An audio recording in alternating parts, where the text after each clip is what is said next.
That's it. We are live. Great. Hello. Welcome to anyone who is watching this. I would expect that most people that would be watching this part are probably people who are watching it after watching the recording after it's already gone, after we're already done. But hello to everyone who's already tuned in. 43 people and counting. 47. We are flying. We are off to the races. Welcome, everyone. Thank you for tuning in on this beautiful Thursday at noon, wherever you're joining us, whatever time it is there. I hope you're enjoying it. I hope you're having lunch. Hope you're having breakfast. Hope you're having a snack, a drink, whatever it is. Welcome. This one's going to be a fun one today. We have this guy I just met, Alex Cooper. Just kidding. This man, Alex and I have known each other for a while now. I am a advisor and part owner of AdCrate, which is Alex's agency, and we have a nice little relationship. Alex was in my office the other day. You got to work out of here. We got to hang out. And if you don't know Alex Cooper already, I don't know where you must be living under a rock. Sorry to be rude, but Alex is one of the top, best known and smartest people I know in terms of where AI and marketing and advertising meet. And I am fired up to get to chat today about AI and about marketing and about how we use AI for our marketing and advertising. So anyone who is just joining us here, if you want to drop where you're joining. Oh, yeah, thanks. I see some people already dropping where you're joining from. Thank you so much. Yeah, let us know anywhere else in the comments. But yeah, I'm saying a lot. I got to work on that. Alex, how are you doing? Where are you? I am great, dude. Thank you so much for having me on. I am amped to talk about this stuff. I live in the intersection between AI and creative. So this is a lot of fun for me. I am calling in today from San Diego, California. I'm here for an AI event. Again, my second AI event of the week, as we were just in New York earlier this week. And I also enjoy being in your office and eating New York bagels with you. So Yeah, you really that was a lot of really fun. did. Yeah, that was a lot of fun. You do love a good bagel. But yeah, I'm just excited to talk about this. This is something I've been looking forward to all week, and yeah, I wanted to just first of all thank you for all the stuff that you've taught me about AI, and I'll thank you on behalf of our audience. Thank you for teaching a lot of our audience about AI. For those of you who don't already subscribe to Alex's channel, Alex has been putting out absolute banger content. I mean, really all over LinkedIn, Twitter, and especially I would say YouTube about AI and stuff like that. And it's just, I actually am. I mean, Alex knows this, but I don't think everyone else paying attention knows this. I am furious at Alex for giving away as much free stuff as he does. If any of you know me, I don't like giving away a lot of free stuff. I wind up doing it a lot on Twitter and whatnot. I do because everyone loves it. But Alex, I'm constantly like, hey man, why don't we keep that one a secret for our agency? Why don't we not share that? And Alex is like, no, it's good, share it. And I'm like, okay. So he's sharing tons of value out there for y'all. And if you're not already tuned into him, now is a great time to go give him a subscribe. Give me a subscribe. Also on YouTube, if you're watching on YouTube. We got someone from Cape Town. Alex. I Alex. love it. Rashid, my man. Love to see it. Sorry. There you go. The producer and I were both clicking to to show that and hide it. Oh, that's so funny. Yeah, we got France. Bonjour. Medellin. Hola. Sweet. Yeah. There is a lot of stuff that I keep back for our internal use or clients, but the reason I put content out there is so that I mean, Barry, you were talking about on other webinars the other day, the idea of people taking content and just injecting it into their agents. But I would encourage everyone here to do that. And that's what we're going to be talking about today. Go and find YouTube videos, go and find tweets, go and find LinkedIn posts of people you subscribe to, and you subscribe to their philosophies about creating ads. And just rip that and inject that context into your agent. Go and transcribe the YouTube video. Go and plug the tweet into an agent and say, I want you to take out, I want you to find some static headlines. Here's a YouTube video from Barry on how to make statics. And like, we should all be doing that. We should all be ripping each other's content. Yeah. Don't rip mine. I'll sue you. I'll Well, sue you. okay. I'm coming for you. Mine. I won't sue you. Meanwhile, our friend Hannah here is challenging whether or not this is AI, and I don't know. We could be AI. I don't think I'm good enough yet at AI to recreate myself. I think Alex, you could be an AI right now, bot. So the way that I've set it up, it's actually using Mirage by Captions, and like they have an 8-second limit, but I'm just like stacking like 8-second clips on 8-second clips on 8-second clips. Just keep uploading them. Yeah. So if you see a cut in like or a glitch in my face, like that's just because I'm switching from one 8-second clip to another. Don't be concerned by that, but like that's just the way that I operate. Yeah. Well, I'll tell you this: I'm not AI. At least I don't think I am. But everything else behind me is. This is all fake backgrounds. Totally AI generated. No, it's not. This is real. But a lot of people think it is fake. So, alas, here we are. Anyway, Hannah, good to see you. Hannah's a good friend of ours, good friend of Ad Crates, an excellent ad creator, absolute just killer. So, what up, Hannah? But yeah, let's. I'm trying to think if there's anything else we want to talk about before we kind of dig in here. If anyone wants to just drop in the chat any of your challenges with using AI for ad strategy, ad creation, like I'd love to know what challenges or problems you're facing using it. Or I'd also love to know if you haven't been using it, or if you're not comfortable yet, or if anyone wants to admit like that feel like they're kind of falling behind. I often feel like I'm falling behind even when I read your content. I'm like, oh boy, I got to catch up. I have so much to do, and it's a real challenge. So I'm excited to learn from you today. But yeah, again, if anyone has anything that they're feeling a challenge with about AI, AI branded elements. Oh, that's fun. We can talk about that maybe a little bit later for like logos. That's fun. Quality is low is interesting, but it's such a let me highlight that one. It's such a time saver that it's worth sorting through mediocre quality to get those gems to save time overall. I like that point, and I like that. I imagine you can refine it. I don't know, Alex, if you want to just touch it, if you want to respond to that quick, if you have thoughts about that. It's such a time saver that it's worth sorting through mediocre quality to get those gems. I mean, yeah, I would agree. I think that if you're dealing with that problem, then like, I mean, if it's still saving you time, then great. But like, then I'd think about how you can improve the quality of the prompt over time to increase the quality of the output. And I actually want to go into prompt engineering in a minute, because I think it's one of the most important skills that any creative strategist should be learning today. But yeah, AI is not going to come in and replace your entire workflow. If it can get you from 0 to 70%, 0 to 8%, great. Like that's still a massive win. Sweet. All right, well, let's dig in. Thank you. Keep. Oh man, this is great. Oh, hey Colby, good to see you.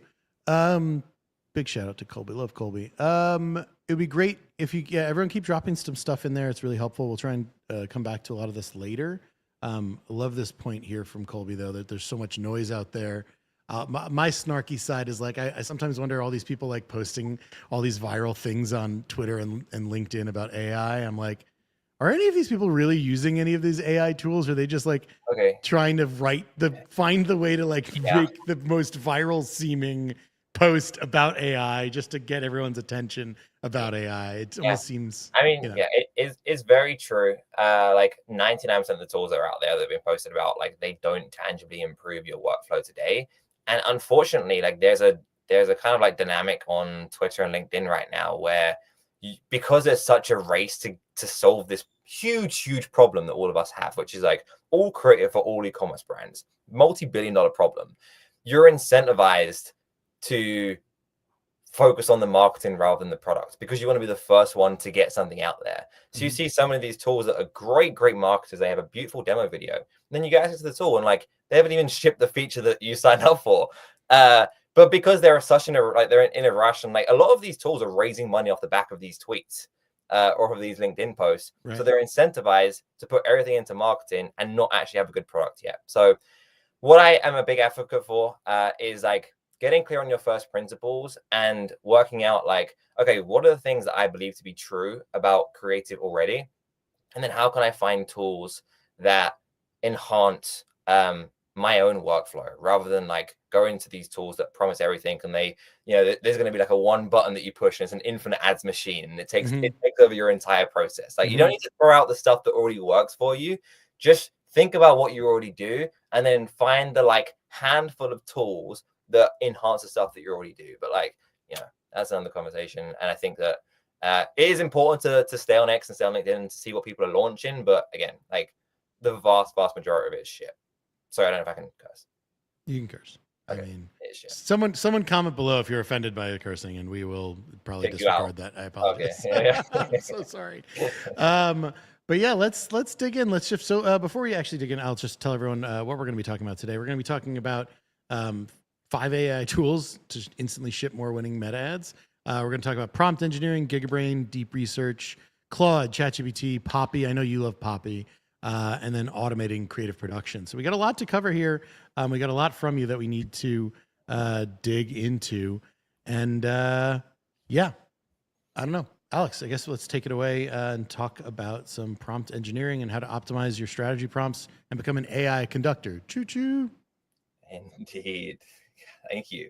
I think prompt engineering is a good spot to start because like it really is like the most important skill that you can learn, obviously besides the fundamentals of like psychology and storytelling, which, if you don't know, like all of the stuff that we talk about today is going to be redundant anyway.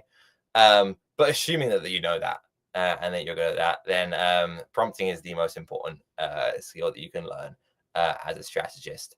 I want to walk you through something that, again, Barry's probably going to get upset at me for sharing because it was an internal document that I shared with our team. But I think it's a relevant example since we're talking about AI and prompt engineering today. So I wonder if it'll let me share my screen, but I actually want to walk through the process of like training an AI model and building a prompt, like how I would think about it. Because I think that training AI models really isn't difficult. Just most people don't put in anywhere near the amount of effort that they need to actually go and get a model to a spot where it can give you consistently good outputs. So let me share my screen and we'll see if we can get stuck into this. Can you guys see this?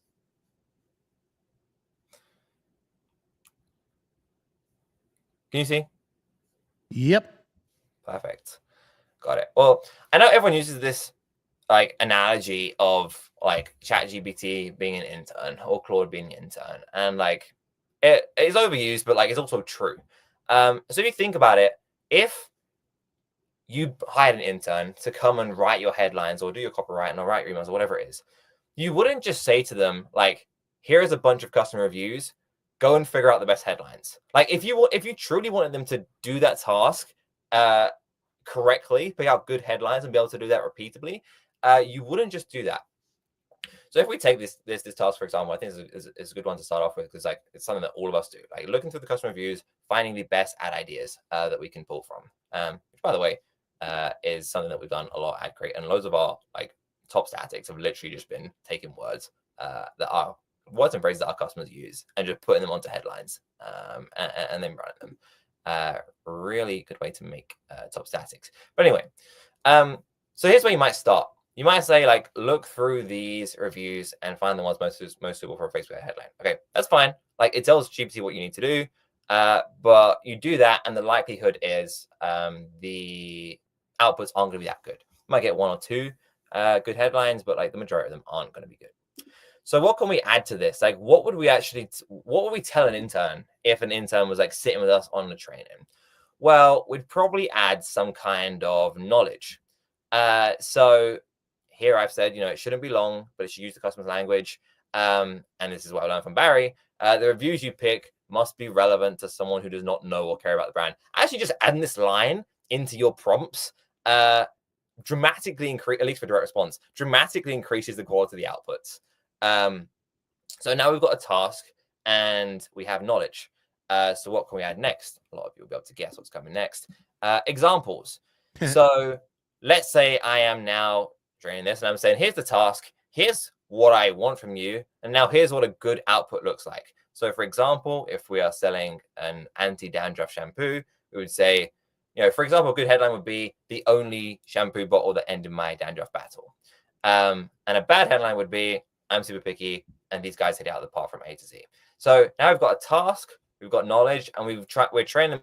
Here is what a good and a bad example looks like. Examples are like the 80-20 of this. Like whatever you're doing, whether it's inside of creative strategy or not, giving the models success outputs drastically alters the quality of your outputs. And then to take it one step further, what I like to do is I like to add reasoning. So now I'm not just saying like, here's a good example, but I'm saying here's why I like this. So when I say the only shampoo that ended my dandruff battle, I like this because whether I have dandruff or not, whether I know about this brand or not, this is relevant to me if I have the problem of dandruff, which is what I want to communicate to people who are looking at this ad. And they maybe know my brand, they maybe don't. A bad headline would be, I'm super picky, because if I don't know of this brand, I don't know, like this doesn't make it immediately relevant to me instantly. If I was to make this prompt better, I would probably do 10 good examples and 10 bad examples, and why? Because it's just more context for the model to understand that, you know, this is what I'm looking for, this is what I'm not. And plus, when you only give it like 1 or 2 examples, it tends to like kind of default all of its responses. Like it tries to make variations of like the only shampoo at the end of my dandruff battle. So the more like diversity of like different types of headlines in this case, of examples you can give it, the more you're training it to think like this is what we would want from you.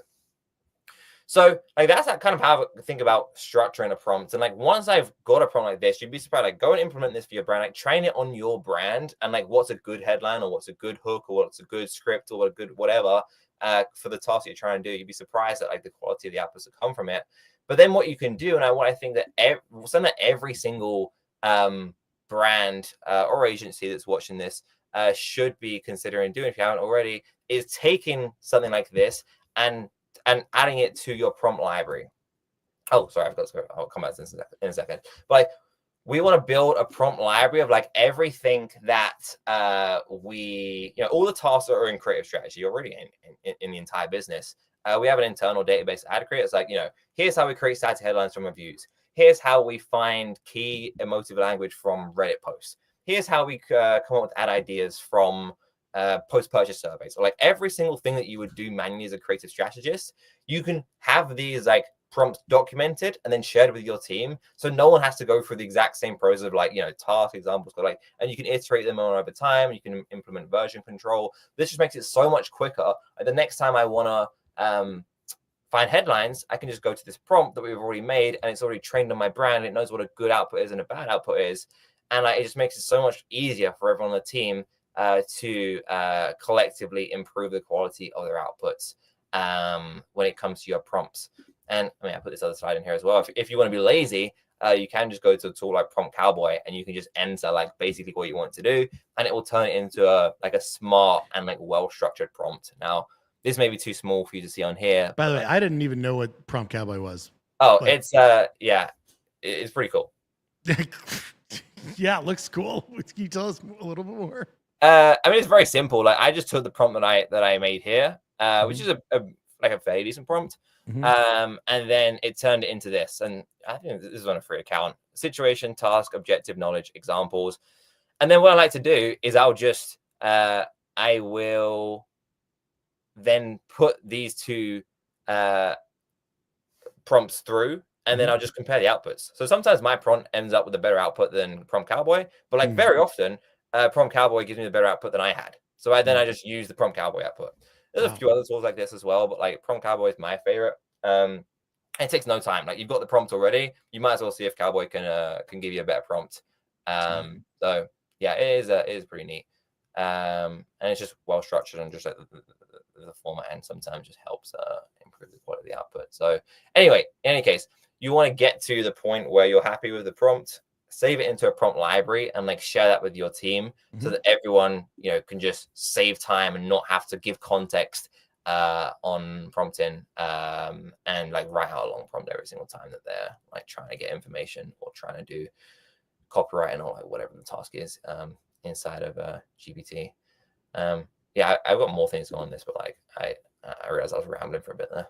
Yeah, no, you're not rambling. This is great. This is super valuable. I mean, again, like every time I hear you open your mouth about stuff like this, it's like I feel so dumb, but I love it. Like one of the things I've run into a lot, an interesting challenge I think I often have with AI is like I throw it a bunch of stuff, like I'll throw it a bunch of examples, and I'm like, in my head, I'm like, there's a trend here, there's an obvious thread here in common, so it should pick it up. But then I'll like have it like write something. I'll have it say like, I'll give it these examples and I'll have it write something. And then the thing it gives me back is like, doesn't reflect the pattern that I expected it to. Like literally I had it like analyze a bunch of writing and then write me something. And the first line of the writing was like in all caps, not all caps, like every word was capitalized. And like, to me, that's like a stylistic choice that none of the other things that I'd given it had. Mm-hmm. And I like that, you include you mentioned including the why. So it's not just including the examples, but like what about it and why that matters, what you're seeing as a human, that matters to you, because you can't just assume that the system does, just like you can't assume another human would understand. And that's how you would train an intern. Right. You wouldn't just say like, here's where I want you to get to for your headlines or for your scripts or for your whatever. You'd say like, here's why this works, and here's why. That's how you get across the source. This is what everyone's trying to say. Like everyone always wants to know, how do you get the source into an AI agent? You're just going to teach it what success is and like teach it why that is success for it. So yeah, I mean, Cowboy's good for that. But there's also like little prompting things you can do. I actually, like, in preparing for this, did write a tweet like an hour ago with a few oh, maybe I closed Twitter, with a few like prompting hacks. If I pull it up now. Yeah, sure. Or show it. Like these are more so tactical. But like, yeah, there's little things you can do like this. Can you see this one? Yeah, you can. I use this one all the time. Each output, tell it there's a 4 out of 10. I need a 10 out of 10. You can say, raise the stakes for some of the reason this works really well. You can say, if this doesn't, if this doesn't improve my ROAS or like whatever, if this isn't a better headline that I currently have, I'm going to get fired. You have to. You would be surprised how I don't know why that works, but like that does improve the quality of the outputs, or like, you're going to die or something stupid like that. Don't threaten the AI. You don't want to come after you. Don't do that one. That's not smart. Rewrite this as if it was version 10 of 9 rounds of expert feedback. Barry, I remember you mentioned to me the other day, like the idea of like, if you were like a round table with this marketer and this marketer and this marketer. Like, I told you not to tell anyone that. Alex. Sorry. No, I'm just teasing. It's fine. Yeah. I literally did tell you not to share that one. You did say not to tweet it. I didn't tweet it, to be fair. No, say it. It's okay. Go for it. Okay, just ignore it, guys. No, share what you're gonna say. It's fine. You can share. You can say it. Well, yeah. Wait, is that in here? No, it's not. Okay. You told me not to tweet it. Yeah, I'll share it with it. Yeah, no, it's fine. I want credit for one of these things once in a while.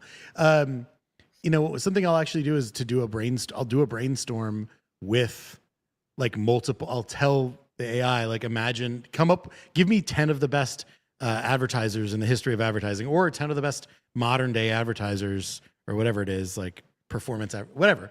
And let's pretend to have a brainstorm with them. I'm going to give a question or a challenge or an idea, and I want them to come to me with the idea for that. Like, and each round they'll just give me one new thing. So it'll give me like 10 people's worth of ideas. Like, it'll give me like Ogilvy, or I can like have Dara Denny, or I could put you in there, and it will, like, based on what it knows about all these people, it'll give you a response. Sometimes it does a really dog shit job of coming up with it, or it'll like do it based on like the most basic, thing it knows about the people. Like it'll just say like, instead of like Nike, just do it, it'll be like, just eat it. And I'm like, what? No, that's not a good answer. That's not a good solution. Yeah, just because that's what that person is known for. But it has helped me just to come up with multiple perspectives that I wouldn't have had otherwise more rapidly than if I just sat down with a blank piece of paper. And then I'm personally just a great editor, more than I am a net creator from scratch. So for me to see like AI's belief that Ogilvy would say this, I'll be like, okay, that's not great, but I get what about that could be, and here's how I would modify it. And then I'll go, give that feedback and then go through another round. So yeah, that's one of my super secret tips that I don't want to give away. Sorry. But I think you did make a good point on like, adding context. And like, I think prompt libraries are one of the biggest things that you can do as a brand or agency. But I also think that something that gets talked about a little less than prompt libraries are building context libraries. So if I just hop back in real quick, and I do want to get to tools in a minute, Barry. But like, I want to jump in on something before we get to the tools. Too. Okay, cool. But I do think it's really important. I don't know if people can see the screen, it's not shown on my side. Even though, okay, there we go. Thank you. Yeah. So like a context library is like just expanding on the kind of knowledge section of the prompt that we had a few minutes ago. Like you're not just saying, oh, these reviews should be relevant to someone who doesn't know or care about the brand. It's going back to what we were saying right at the top of the call, where it's like, can we plug in like one of Barry's YouTube videos or one of like Sarah Levenger's tweets? So we've started building internally a context library of like things that we believe about certain parts of the creative process. So we've created an internal document that's like everything that we think about static ads, what makes a good headline and what makes a good design, like a psychology-based design for statics. So like context can come from like multiple different sources. So it can be like your existing SOPs and systems that you've already got. Like if you've got an SOP on like how to write headlines, it can come from like brand guidelines and documents. A question I often get asked is like, how do I make sure that the custom GPT or the Claude project, or like whatever prompt it is like on brand or like in my tone of voice, where you can feed it like your own either guidelines or documents, or again, like 10 examples of something that's on brand and why, and 10 examples of something that's not on brand and why.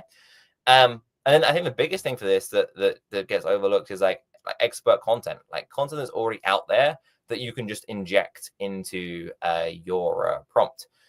So we had someone come in and do a script writing like masterclass internally for AdCreate, and like I recorded that call, I transcribed it, and then I put it into our like internal script writing agent, and I said like, here is the task, here is the knowledge, here is the examples, and by the way, just for your reference, here is a transcription of a masterclass of a script writing call that we did internally. Right. And you can do that on YouTube videos, you can do that on newsletters, you can do that on LinkedIn posts, you can do that on whatever.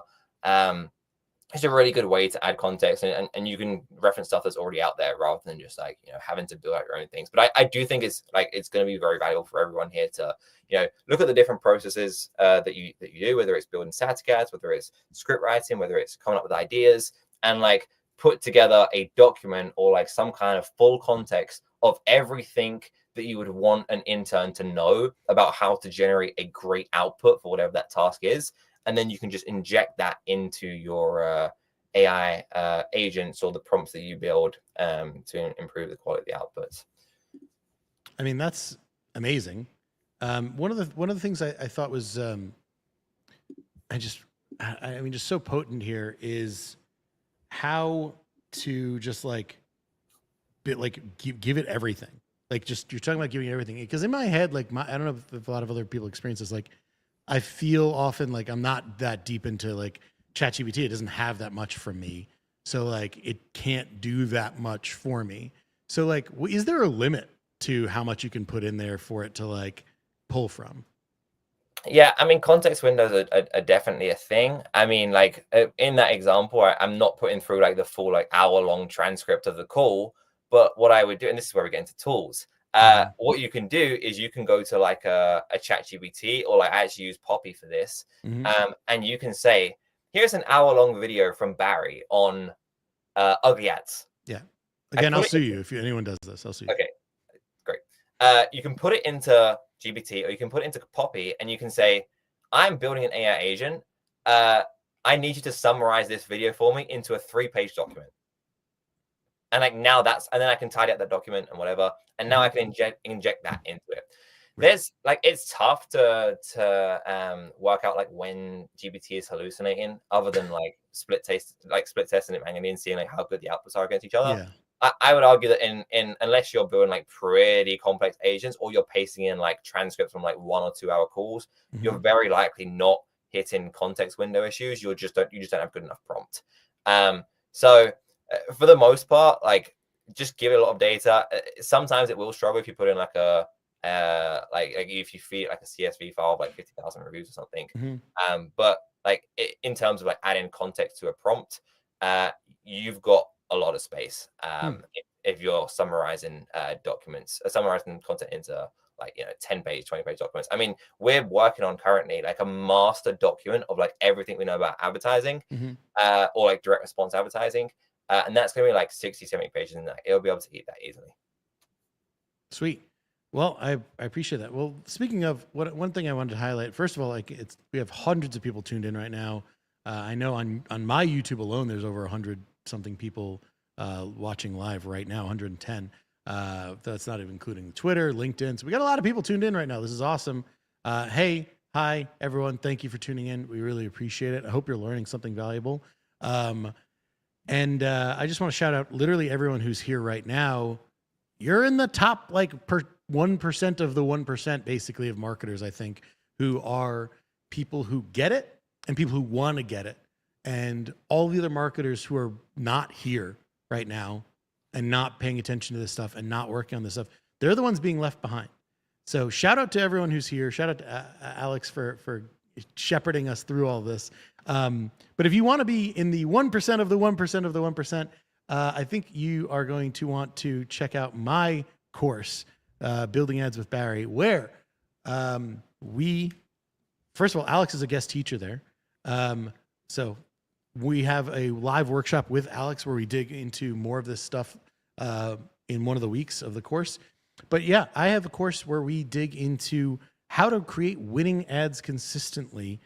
And based on for those of you who don't know me, by the way, I'm Barry Hott. I've been doing advertising on Facebook since 2008.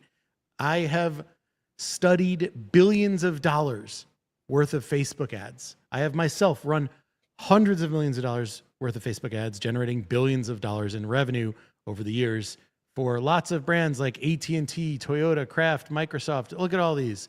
And then more recently, some more startup brands in the last 5-6 years.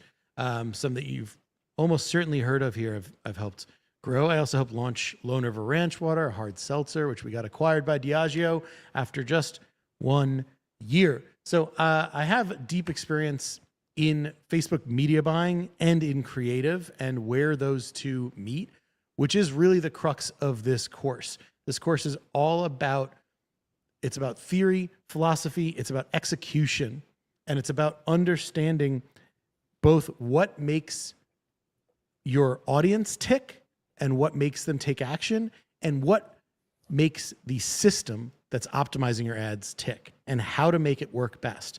There are no hacks here. There are no, there's no BS. This is like deep understanding of how everything works. And I just want to note, this is the second cohort we're running of this course. We have gotten from the first cohort so much insane positive feedback from our students. This right here, Gisela, she had a increased revenue by 90%. And that was with 2 or 3 days of running the ads from the course that she learned. That wasn't even before the course was done. This is from Cheers.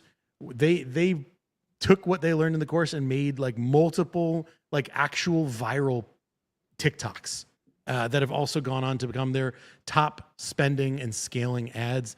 And they have literally grown their business an order of magnitude, from our ads, from the ads that they started building from this. So if you're at all interested in what we're talking about here, you're definitely going to want to check out the course, buildingadswithbarry.com. So go check it out. There's tons more that we're going to talk about a little bit later. And I guess we'll mention it now, which is Bart, is it okay if we mention it now? Yeah. We also have a special discount, special offer for everyone who's tuning in. Which I mean, Alex, I guess I don't know if you want to share it or if you're even aware of what we're doing here.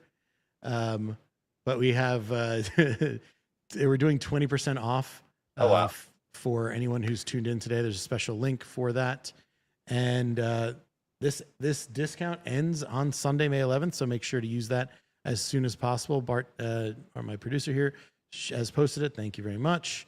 And also, there's an additional offer from Alex. Alex, can you tell us a little bit about what you have to offer for students that they're going to get in addition to all the other bonuses? By the way, let me show some of those bonuses.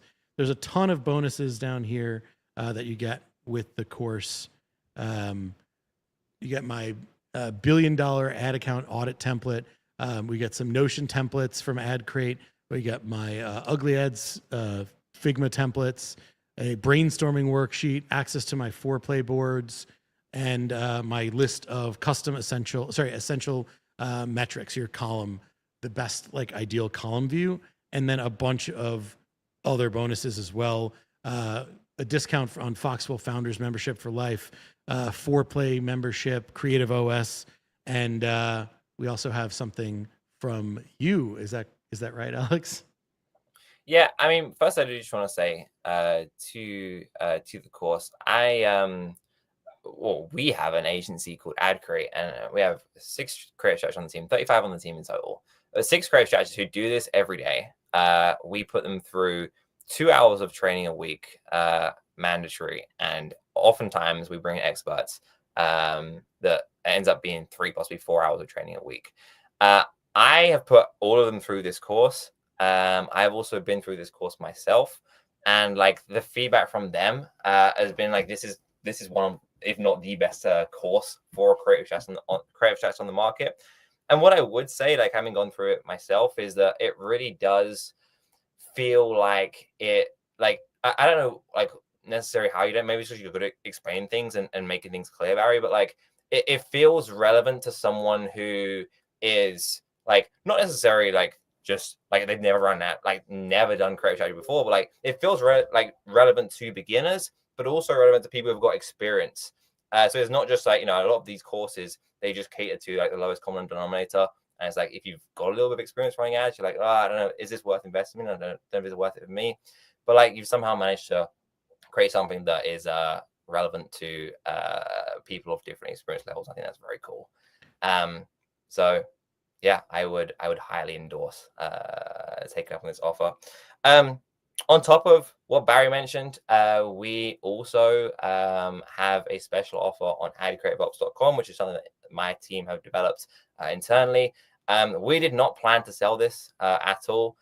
We have built this Notion system over the last 2 years, Notion and Google Sheet system, and it's basically our entire creative operations system for running ads. And the reason that we built this is because I found that a lot of brands find themselves in a position where they have kind of scrappy systems for producing creative. And like that works when you're very, very small.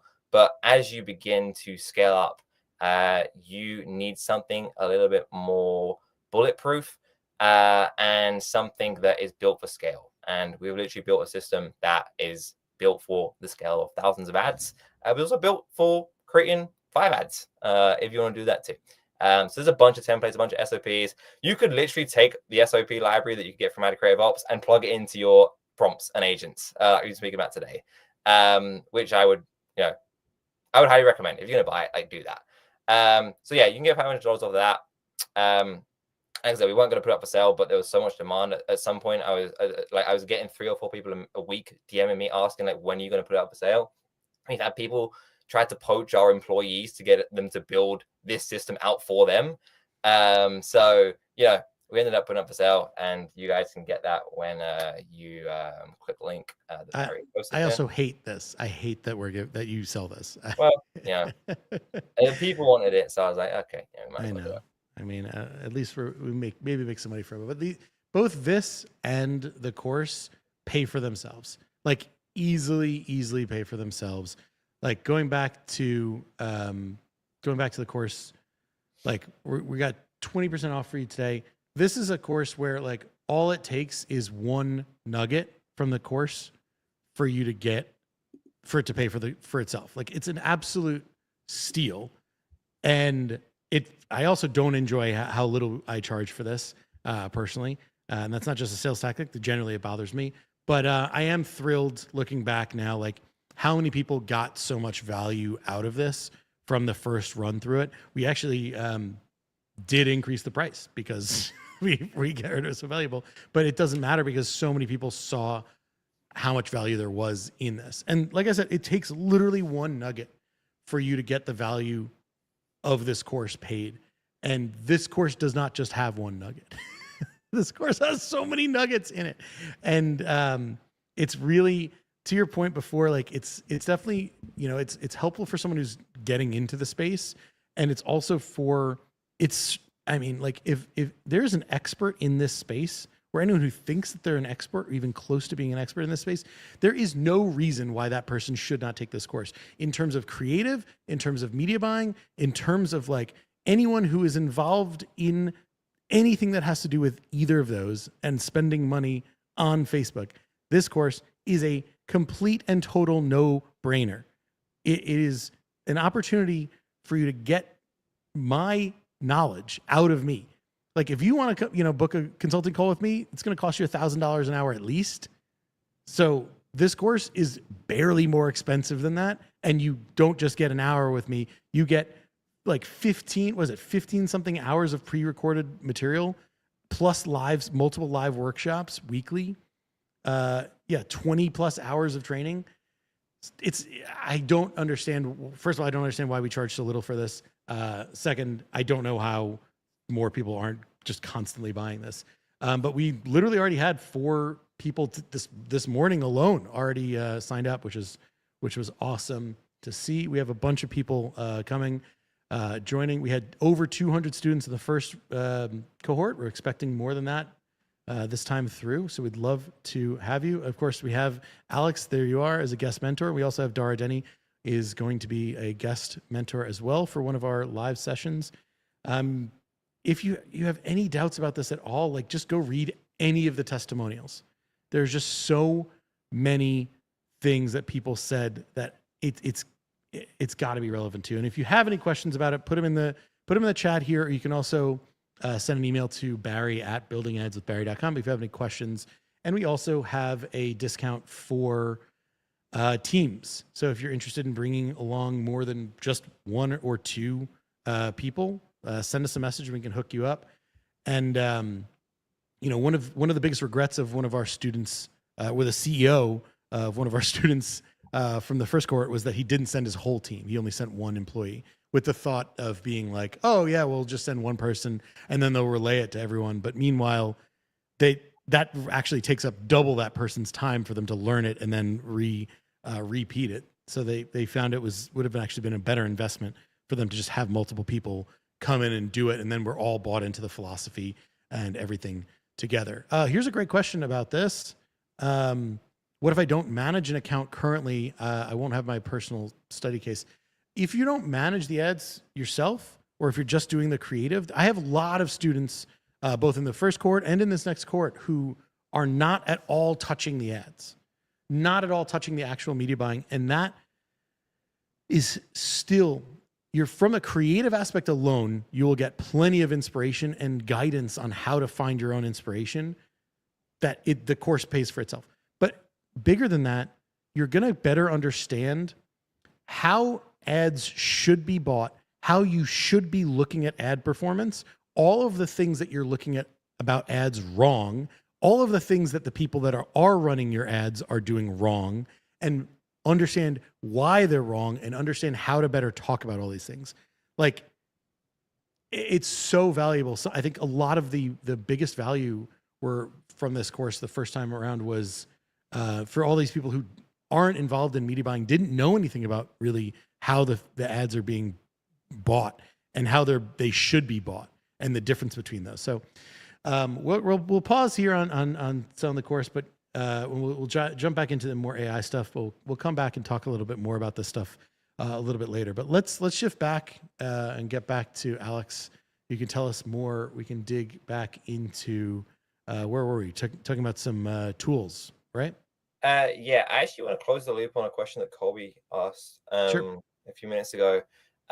Talking about like taking all of this context that we mentioned, like pulling it from YouTube videos, or pulling it from tweets, or pulling it from your own internal docs, and creating documents to put into custom GPTs or to put into your prompt.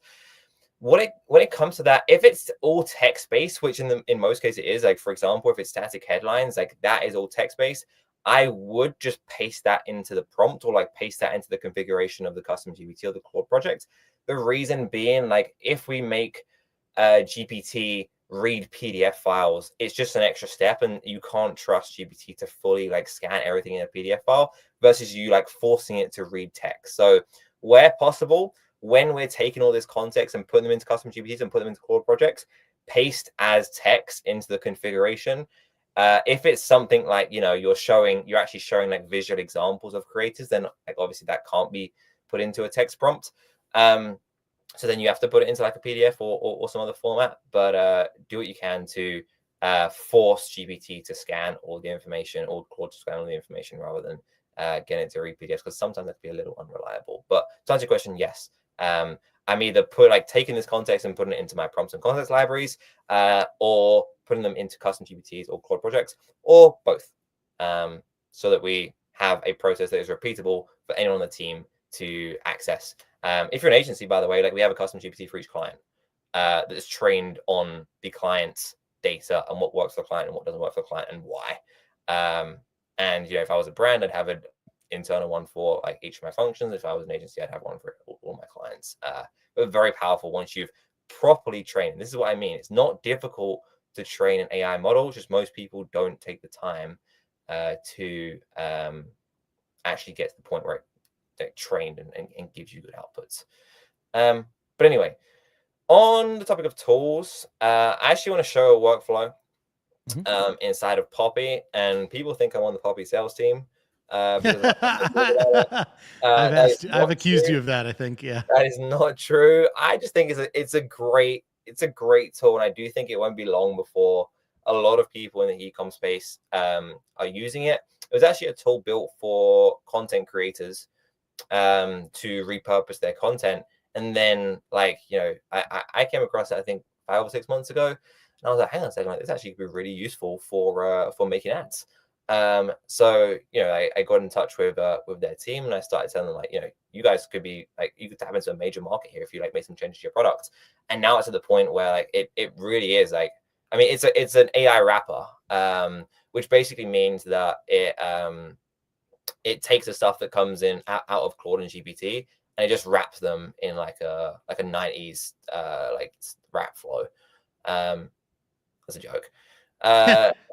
No, it just like you can tap into. I made that joke. You stole that joke from me. I have not heard you make that joke.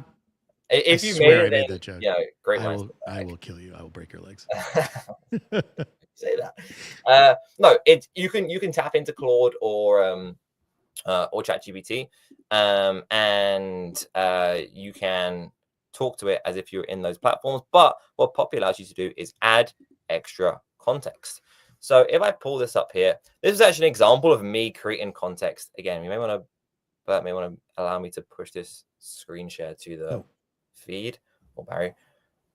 Yeah, Bart, can you see if I can?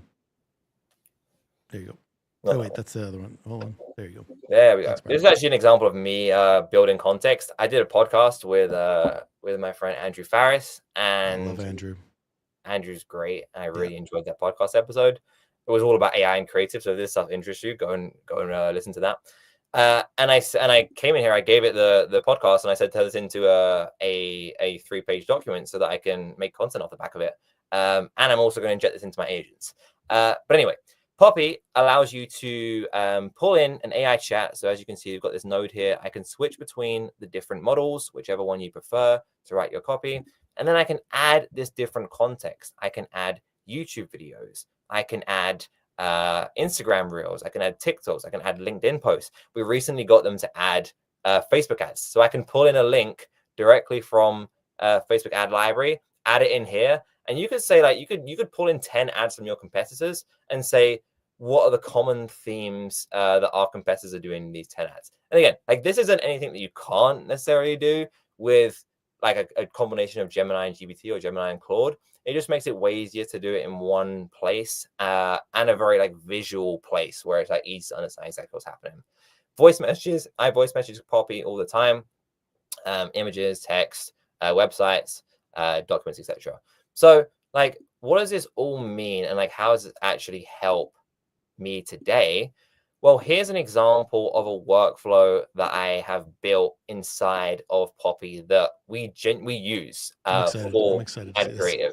So I built this out a couple months ago, and I've been fine tuning it since. This is what I call a copycat workflow. And what it does is it takes any ad that you see as an inspiration and recreates, the script or the headline for that for yourself. I'm going to zoom in because I see people. I see I'm like, no, don't worry. So here's what this flow looks like. If I go in here, and don't worry about like these are just called groups. So I'm just making it easier to read. So I've pulled in my website, I've pulled in my product page, and I've just pulled in some like context about the brand. I don't need to do this, but like I always like doing this. It's just some information about the perfect gene. I pulled this straight from ChatGPT. And then I have pulled in a document, which by the way, I made on Poppy. This is a transcription of my YouTube video turned into a document about how to make great static ads. And like, this is where all of my training is held inside of. So like I've got a training document on the perfect gene that says like, here is a perfect gene. Here is 10 examples of good outputs. Here's 10 examples of bad outputs. And here's why.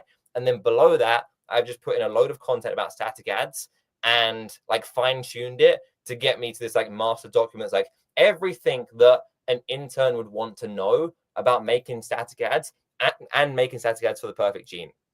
All housed inside of here. And I just upload that document into here. And then the final piece of the puzzle is just the template. What ad do we want to recreate? So now, if we think back to the prompt that we were building earlier, we have we're going to go into the task in a second. We have the task, we have the knowledge in this document here, and the examples, and we have the context. The context is we're trying to recreate this ad. So I put this through here, and I mean, some people here may be familiar with the perfect genes. They've seen mine and Barry's content before, or if you've seen Barry pop up on your Instagram feed, shaking his butt. But I mean, these are just some of the headlines that came up, and you can, I mean, I store the prompt here, but like most of the work is done in the context. These are some pretty solid headlines for the perfect genes. Like F your uncomfortable genes, your thighs deserve better. Finally, genes that don't crush your nuts is something that a sentiment that has performed inside the account. And again, just when you add a lot of context and examples, you'd be surprised as to like actually train the model on your brand. You'd be surprised as to what that does with the outputs. And now, like anytime I see a static that I like, oh, I'd like to recreate that for the perfect gene. All I have to do is drop it into this bucket here, and I can just say, go and recreate this static, or like give me the brief to go and recreate this static. If I was to take this one step further, I could even like get Poppy to format this in the format that we give our briefs to our designers. So we could basically have like a ready to go designer brief made from this workflow, like completely autonomously. This doesn't like go and recreate the ad, although like that would be the next obvious step now that the image gen API is out. Like at some point, I imagine you'll just be able to click like generate inside of Poppy and it will give you the ad. But for the time being, like you can go from like, here's an example that I have of an ad, plug it in here, and it will give you headlines and like a brief for a designer to then go and recreate this. Again, nothing that can't be done manually inside of a couple of tools and GPT and Claude currently, but I just find it way easier and way quicker to do it inside of here. Because now, like once I've spent the time setting up this workflow, and again, this is just static headlines. You could do like we've got a video one here, and you could do one for ad ideas and hooks. And this is nuts. This is nuts. And the cool thing is, like, I spend the time setting this up for maybe 45 minutes once, and now every time I want to recreate an ad, I don't have to worry about like going into Claude or going into Gemini and like transcribe this and do whatever. I have everything here. I just drop it into my workflow, and I get ideas to go and recreate this. And like this is one of so many different ways that you could use Poppy or AI in general, like build-in context and like ad creation are the two main use cases I have for it. But like now they've added Facebook ad library. I haven't even like been playing around with this yet. Like there are so many workflows you could build out inside of here, like competitor analysis, looking at your own ads. Obviously, you are just looking at ad library, so you don't have any context of performance, which is a constraint of it. But there's still like there's so much you can build inside of here. I don't think this will be relevant to anyone, but I also actually use Poppy for content. Very relevant to you, Barry. Yeah. You can like build a flow where you say, here's a YouTube video, turn it into a newsletter, and here's 6 examples of my newsletter. And then it will go and write a newsletter on that YouTube video in your tone of voice. So like there are so many creative ways that you can use this, and like the different inputs that you can use make things like really cool. I'll just share one more board before we move on. My friend Jimmy built this. This is a little bit intimidating looking, but he literally pulled like 150 static ads and put them onto a board. And like now if you can just go on here, and if you want to recreate any of these, you can just come and drag the node in here. He's got all the context of like website reviews, etc. Pick an ad, drag and drop, and then you can just go recreate this ad for my brand. And then recreate. Like there is so many ideas off the back of this that you can use in Poppy, or just like the idea that I'm trying to get across here, whether you do it in Poppy or whether you do it in something else, like build workflows that are gonna like are repeatable. Build something once that I can come back to again and again and again. It's gonna save me time. Like that's the whole idea of what we're trying to talk about today with prompt libraries, with context libraries, with workflows. Just building things once that can help you automate the process of hooks or headlines or like whatever the task is in your creative strategy. I mean, I love it. One of the things we always talk about in ad create, I've kind of hammered, I think, into us, and I also teach in the course, is like running things through the lens of like, is this scalable and is this repeatable? Of which I have to say, like, geez, that's massive. That like this is something that's both scalable and repeatable, meaning that it's something that not only you could do, right, but other people could do it, and it's something that can be done a lot. And then also, it's repeatable. Like you could do this over and over again, and the process is supportive of doing that. So I love when stuff checks those boxes. I mean, like that's how you know it's a good process and worth working on. Yeah, absolutely. So I'm a big proponent for Poppy and their team, even though I'm not getting any commission. I got to play with it more. You got to like. I might need you to like. Dude, we have a shared account, man. I seriously recommend it. I'll get in there. It rips. But anyway, yeah. I mean, I actually have done a couple of like more in-depth tutorials. If you go on my Twitter, you can find it. Or I mean, I do think it is worth linking this video. I made a YouTube video with my friend Jimmy, which goes through Poppy and a bunch of other AI tools that we use internally, and like we're doing a bunch of screen sharing there. I'd love to sit here for the next 3 hours and talk with all of you guys and like share my screen and go through like a Gumloop or a Deep Research or a Claude or a Gigabrain. We obviously we're on a time limit today, but that video, which I'm sure someone can link in the chat, we go deep on a lot of these tools, and there are so many cases for Poppy. It's really good. Yeah, Bart, can you show my screen real quick? I mean, I don't know if I have a good moment to share here, but like, this already has 12,000 views, which is amazing. Shout out, this is dope. Also, the person who the co-founder of Poppy shouted you out there, which is dope. But yeah, like you can see, like, if you liked what we're talking about right now, like this goes way in more depth with Gigabrain, Deep Research, Claude, Gemini, Poppy, and Gumloop. So like all these different things that you dig into here I mean, it's just like really nice in depth, and you and Jimmy are both exceptional in this topic. So really, really awesome. That's neat. Appreciate that. I see a question in the chat. There's a very good question from Mr. Banks. Does Poppy watch videos? Currently, no. Although I'm told that very soon it will be able to. So currently, the only tool that can watch videos, to my knowledge, is Gemini. And then all the other tools, like if you feed them a YouTube video, it will transcribe them and it will go to work on the transcription. I'm being told by the Poppy team that like they're working on that, and at some point it will be able to watch ads or watch YouTube videos or whatever, and then you can say like, what are some ways to improve the visual of this hook or like whatever it be. Yeah. But for the time being, it only transcribes and goes to work on the transcription. Nice. Awesome. Okay. Let's move right along. We're doing okay time wise here. Let's dig into the next point here. What was the next thing we're digging into? I mean, we can keep going on tools unless Yeah, you go want for to it. Yeah, no, go for it, please. Go. change the topic. No, I think one that's worth going through, because like we could spend hours talking about like ChatGPT or Claude. I'm pretty sure that if you're in this live, you probably already use them as part of your day-to-day workflow. Yeah. I think Gigabrain's a really interesting tool for us to cover, because if you followed either Barry or my content over the last few years, you know that we're big proponents of finding the words and phrases that your customers use and just like repeating them back to them in your messaging.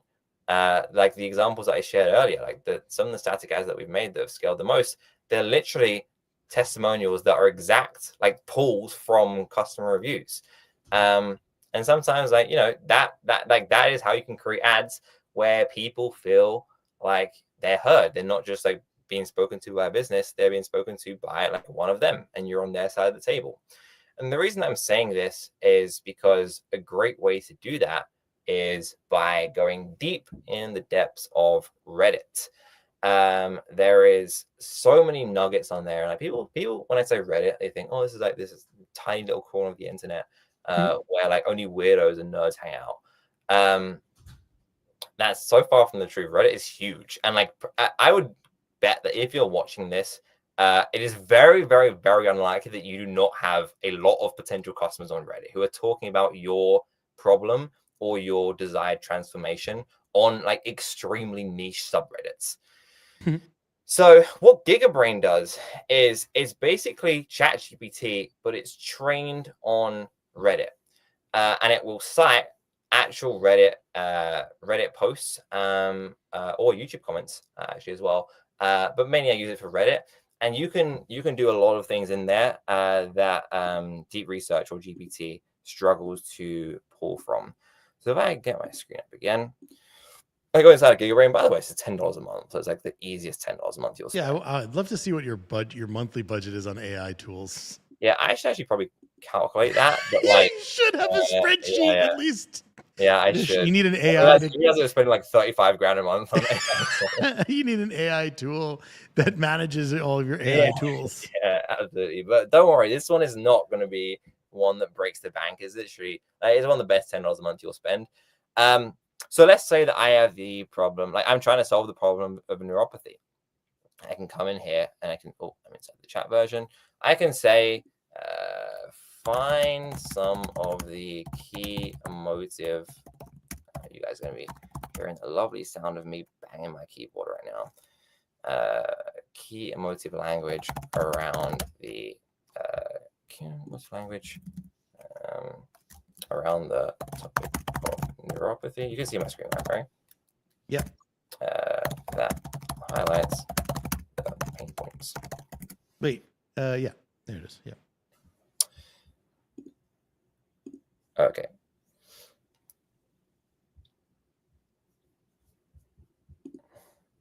And again, like burning and stinging, stabbing and crushing. Like these are great, like emotive pieces of language that we can then take and put them into a static headline, or like front load these words towards the start of a hook of a video ad.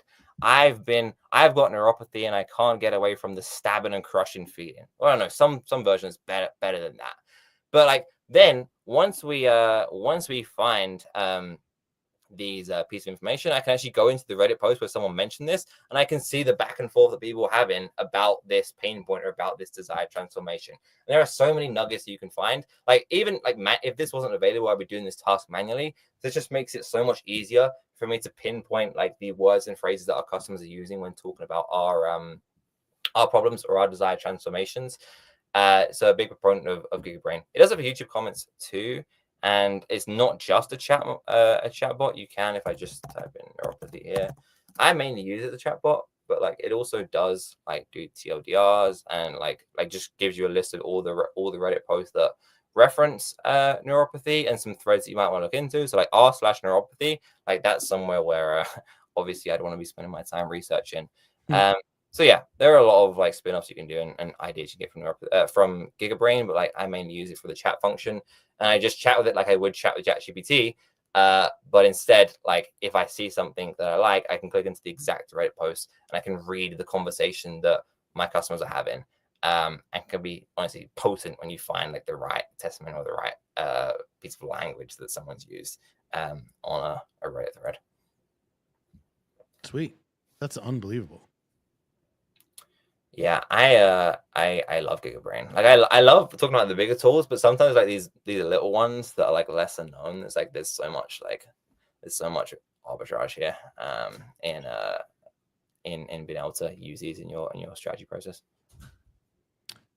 I mean, like, I still haven't gotten into this. Like, I hear you talk about this one all the time, and I'm like, I don't even know I don't know how you have the time to do all of these, like to learn all these tools.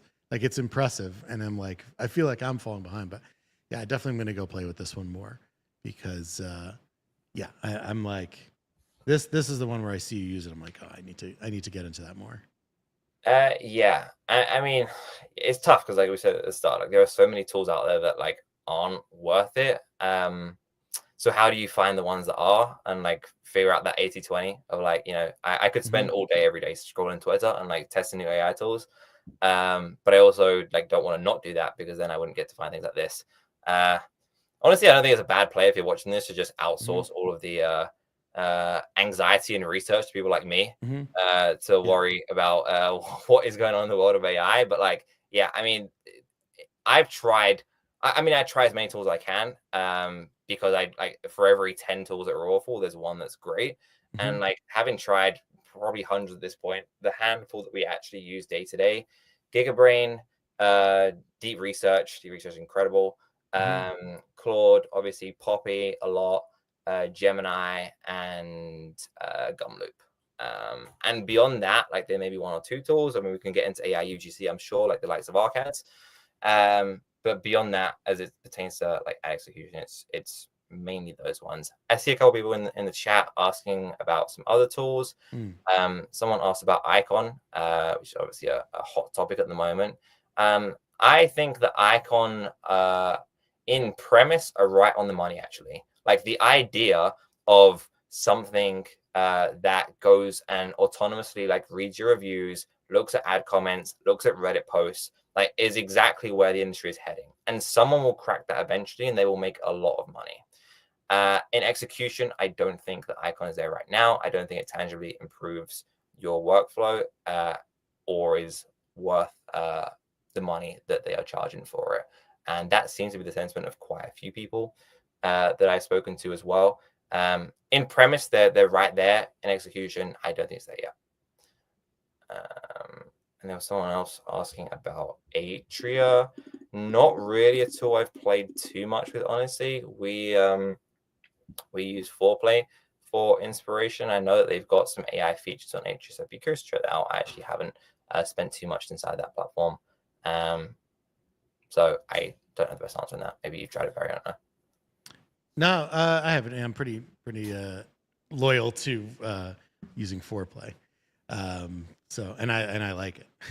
And I'm not paid to say that, but I do make some money from Foreplay, but I do love it personally, and that's why I use it.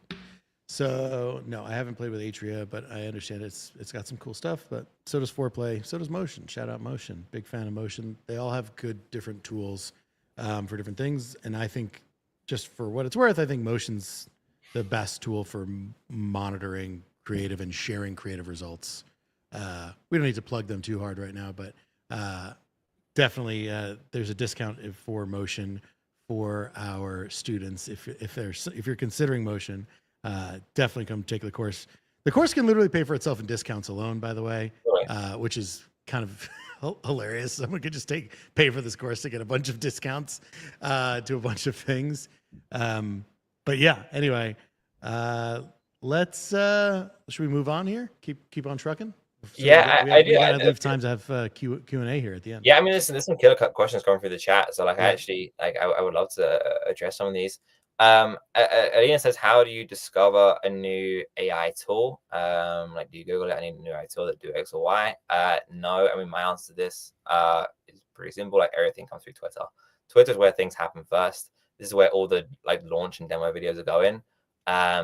So if you can bear the mental health brunt of being active on Twitter every single day, then that's where I'd recommend, and that's where I find out about all of the AI stuff. And yeah, there are some people to follow in the space, but like, you know, once you start following the right people, you know, you get it on your feed all the time. Like every time I open Twitter, there's a new AI demo on there. So everything that I find comes through there or through just through conversations with connections. Like I do everything I can to like be in webinars like this and like, you know, join conversations. And if you're watching this, I'd try and do the same. Like see if there are any you know, Slack communities or groups or like Twitter groups or whatever it is. Try and like, get in the conversations of AI and build relationships with people. And now I've just got like I've built out a network of people who, when they see stuff, they'll send it to me and say, hey, what's your opinion on this? And like there's nothing to stop you doing the same. Like finding a bunch of people who are into AI and into creative and just sharing resources as you come across them. But in failing that, like Twitter does a great job. Launch videos usually do very well, so they pop up on your feed all the time. Sweet. Cool. Yeah, sorry, I was gonna say, yeah, before we get further into Q&A, was there more tools or anything that we wanted to cover? Just make sure that we covered everything, so we have some time for Q&A. What else do we have to talk about here? Yeah, I mean, we could. We wanted to talk more about automating creative production, I think was the next thing. Yeah, what do I want to go through with that? I mean, like workflows like Gumloop. I'm happy to go with that. Or Yeah. automating, I mean, automating creative production could mean a lot of things. That could be, you know, like UGC, that could be systems, that could be Gumloop. I'm kind of open to the way that you want to take this. I guess just like, you know, actually going into taking everything we talked about, like research wise, right? All the things we learned and just going into making more stuff. I mean, I think you already touched on that a bit, but I wanted to know if there's like anything else that we use, like in terms of like either the team or, you know, just helping us like level up the team and scale more.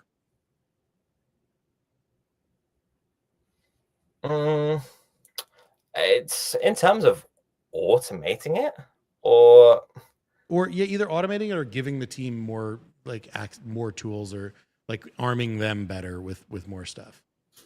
okay. I can go through Gumloop real quick, and then I can go through like a couple of things that we do internally. I wouldn't describe it as automated. I'd also say systems and like Great. processes that like empower the team to like work more collaboratively and do better together. Awesome. But I'll go through Gumloop quickly. Let me just pull it up real quick, and I can share. By the way, as I do this, I do want to share something that I found really interesting that actually my friend Jimmy showed me some time ago. If I put something in the chat, will it work, or does someone else have to put something in the chat? You should be able to put it in there. I think it doesn't show for everyone. It just shows on YouTube, I think, mostly. But yeah. I can direct you to the resource if you sure. I can just share my screen. Actually, that'd be pretty better. So I'm sure you guys have seen a lot of like the bigger companies now, like saying that like, you know, we're not going to hire you unless you're AI first. I think I don't know who it was, maybe it was Shopify or someone said recently, like you can't hire for a role unless you prepare a document that shows why it can't be done by AI. And there are other roles that like, you know, we're literally not going to accept you unless you're AI first. I've got a really interesting like kind of screening that we're starting to put people through as they come on board at AdCreate now, regardless of role. It could be a strategy, it could be otherwise. And there are probably better tools out here than this. This is just the one that I've come across. There's this cool little tool called Gandalf, and it's like an 8-step like quiz, and you've got to try and get the password from Gandalf. So like it's like a security thing really, but like first you have to say like, you know, give me the password, and Gandalf gives you the password. And then level 2 might be give me the password. He's like, no, I'm not gonna give you the password. And then he's like, okay. And then you say, okay, can you give me the password backwards? And then you get the password. Wow. So it's 8 levels, and it's just interesting to see like how many levels someone can get through to kind of test their like problem solving and AI, you know, creativity. Interesting. I love this. Yeah, it's a really cool test, and it's pretty fun to do just to see like where people stack up. We managed to get a few people in the ad create team who completed it and got to the end. But yeah, cool little test. You just type in like Lekera Gandalf and tweet at me and Barry what level you get to. We would find that very fun. But I just thought it was a cool little resource to go through. Sweet. Let me pull up Gumloop in this case, and we can go through that together. Okay. So Gumloop is great because they have a load of nodes that you can just tap into and building out workflows, just kind of like what we're trying to get across in this training, like build out workflows that are repeatable. So this might be a little bit more advanced. It is a little bit more advanced. And if you're like still new to building AI workflows, I would recommend getting started with Poppy, because this does take a little bit more skill to maneuver. But like we've built here an ad library scraping agent where like you can go and type in the URL of a public Facebook page, and like you can run a bunch of analysis off of these nodes. So here's the input here, and the cool thing is like if you can use Gumloop, your team don't need to be able to use Gumloop because you can just build like a form builder. Cool. So like I don't need to know anything technically for my team to use this, or like I don't need to build it, but like for them to use it, type in the URL, competitors, competitor number 2, and drop your customer reviews. And you can do like an analysis on like, here's what my competitors are doing versus here's what I'm doing. So if I go back to the workflow here again, it's going to read my customer reviews, and I can just put a prompt in here. And again, this goes back to the prompting stuff that we were saying earlier. This is why prompting is the most important thing that you can learn as a strategist today, because the quality of your agent outputs is like dictated by the quality of the prompt or the context that you give it. Like the execution is very soon, if not already, becoming commoditized. Everyone will be able to build Gumloop workflows. Everyone will be able to build a motion on Triple Well, like whatever the platforms are. And at some point, you'll be able to pull in from all of the different platforms. You'll be able to pull in from Reddit, you'll be able to, from YouTube, from Instagram. Like the pipe and the execution will become commoditized very quickly. It's just then who can train their agents the best, who has the most knowledge to inject, or the best knowledge to inject into their agents to get the best outputs. So we just work through the prompts here and say like, go through my competitors' ad library and look at what they do. Go through my one and look at what I do. And then, this one, I think we've got a SWOT analysis of like, here is what our strengths are, here's what our weaknesses are. Here's how we can position ourselves against our competitors. An example of this didn't come directly from this Gumloop workflow, but we did a similar analysis like with ChatGPT. We were working with Huel, and we found that like when people looked at their competitors like AG1, they were like a big complaint that their like people were complaining about the taste of it, and people didn't complain about the taste as much through Huel. So we can position ourselves like in our ads. We can have a look at like their ad library, like what do they do that we don't, and vice versa. So you can just build like a ton of workflows like this. Gumloop allows you to connect to a bunch of stuff that Poppy doesn't. Like you can connect to like ad comments. So we built an ad comment scraper inside of here as well. You can connect to Instagram, TikTok. So you can do all sorts of organic analysis too, which Barry, like we should talk about, because we spoke about that idea from time to time. For sure. As a really interesting play to get some analysis.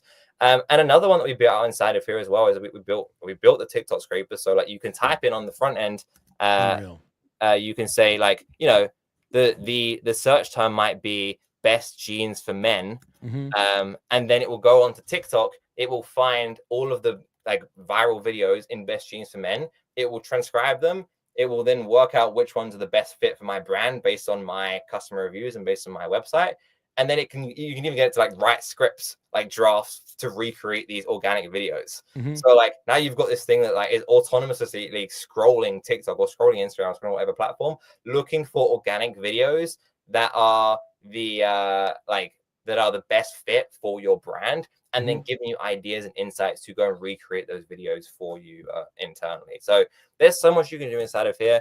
Again, in that YouTube video that Bart and Barry linked in the chat earlier, there is a tutorial on Gumloop in there. And I just recommend just start playing around with this on the free plan, building up a couple of simple flows, even just building a flow that like goes into your ad library, scrapes 5 videos, and then do analysis on that. And like that might not be useful for you in creative strategy today, but like just to start using a tool like Gumloop, because whether it's Gumloop or whether it's another tool, like this is the way that the industry is going.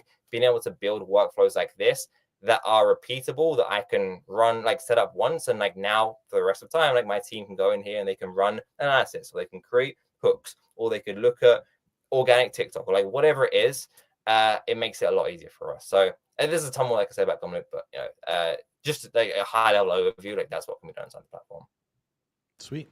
Thanks. All right. Well, I'm going to take a minute here to switch over. We're going to talk, before we dig into the Q&A, we're going to talk, just highlight again the course, which you are a part of. So if you want to, if you're interested in any of this, if you're at all spending more than $1,000 a month on Facebook ads, or you want to be spending more than $1,000 a month, if you're spending $100,000 a month, $1 million a month, $10 million a month, this is a course for you. The more that you are spending on Facebook ads, the more that the cost of this course is irrelevant. And will pay for itself. So if you are at all interested in what we're talking about here, Alex actually teaches one of the workshops during the course where you get to go a little bit more in depth on what we're talking about here. And I just want to dig into a little bit more about the program that we are offering for my course. We talked a little bit before about all of the testimonials. Like if you're at all interested, please seriously go check this out. Read some of these things. Read all of the things that people had to say. There are business owners in here, media buyers, creative strategists, creators, all sorts of different jobs and roles, and people that found this course to be extremely valuable and pay for itself. And then also, like if you work at a job and your company might pay for it, we'd also recommend you look into that. We had a lot of people who were able to get their companies to pay for the course for them so they could grow their learning. Our friend Colin right here mentioned that he runs an agency. He's basically my neighbor here in Brooklyn. And he said, had our creative director in this to get a better understanding of Meta specifically and more details on creative in Meta. And she thought it was fantastic. So that's just one of these like many things here. We have multiple people talking about how much more, like literally someone said, I think we're on course to be a 7-figure company now. We had an ugly founders ad take off March 1st. Like that was like right. That was not long after the course. So and then they said we made an ugly founders ad yesterday and it's now the top spender today. Like so many of these success stories, it's like, I really don't know how there could be this many people watching who aren't already just going to buy the course. And just real quick, wanted to go through the program here. So the first thing we dig into is strategy, just research and creative strategy, AI enhanced, talking about a lot of the things we've talked about here, but digging more into what I really look at, what I really think is important, the theory, the philosophy, everything behind that, and what we're trying to study and how to find what makes your audience tick and find the stuff that they care about and how to find the inspo that looks and feels like that so that you can make stuff that look and feel like that.